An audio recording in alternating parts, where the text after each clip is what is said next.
Non sono bastate le aggressioni o le spedizioni punitive fuori dall'Ipercity di Albignasego a fine gennaio, con vittime ragazze minorenni e i genitori di una di loro.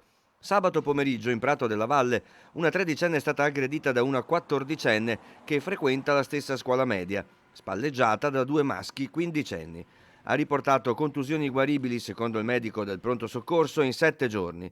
All'ospedale, a causa dello shock subito, è quasi svenuta, ha detto la mamma. La ragazzina aveva i capillari del naso rotti, dolori allo stomaco e alla schiena a causa dei pugni presi, mal di testa e il viso segnato. Ed è psicologicamente a terra.